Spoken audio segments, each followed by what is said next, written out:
Welcome to Satya connection. I am Krishna from Bangalore.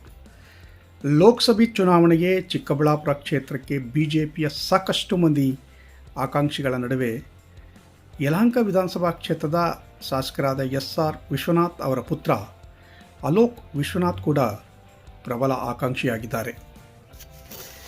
ಇವರು ಕ್ಷೇತ್ರದ ಹಲವು ಕಾರ್ಯಕ್ರಮಗಳಲ್ಲಿ ಭಾಗವಹಿಸುವ ಮೂಲಕ ಜನಮನ್ನಣೆ ಪಡೆಯಲು ಯತ್ನಿಸುತ್ತಿದ್ದಾರೆ. ಇಡೀ ಚಿಕ್ಕಬಳ್ಳಾಪುರ ಲೋಕಸಭಾ ಕ್ಷೇತ್ರದ ಯಲಹಂಕ ವಿಧಾನಸಭಾ ಕ್ಷೇತ್ರದಲ್ಲಿ 4,45,850 ಅತಿ ಹೆಚ್ಚು ಮತದಾರರಿರುವ ಕ್ಷೇತ್ರ. ಬಿಜೆಪಿಯ ವಿಶ್ವನಾಥ್ ಅವರ ಪ್ರಭಾವ ಹೆಚ್ಚಿರುವ ಕಾರಣ ಪುತ್ರನಿಗೆ ಟಿಕೆಟ್ ಸಿಕ್ಕರೆ ಗೆಲ್ಲಿಸಿಕೊಂಡು ಬರುವ ಚಿಂತನೆ ಹೊಂದಿದ್ದಾರೆ. ಅವರ ಮಗನಿಗೂ ಸ್ಪರ್ಧಿಸುವ ಒಲವು ಇದೆ.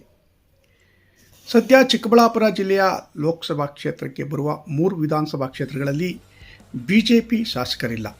ಆದರೆ ಬಿಜೆಪಿ ಮತದಾರರ ಸಂಖ್ಯೆ ಹಿಂದಿಗಿಂತಲೂ ಹೆಚ್ಚಾಗಿ ಇದ್ದಾರೆ. ಹೀಗಾಗಿ 3 ಕ್ಷೇತ್ರಗಳಲ್ಲಿ ತುಂಬ ಹೆಚ್ಚಾಗಿ ಗಮನ ನೀಡುತ್ತಾ ಅಲೋಕ್ ವಿಶ್ವನಾಥ್ ಅವರು ಕಾಣಿಸಿಕೊಳ್ಳುತ್ತಿದ್ದಾರೆ.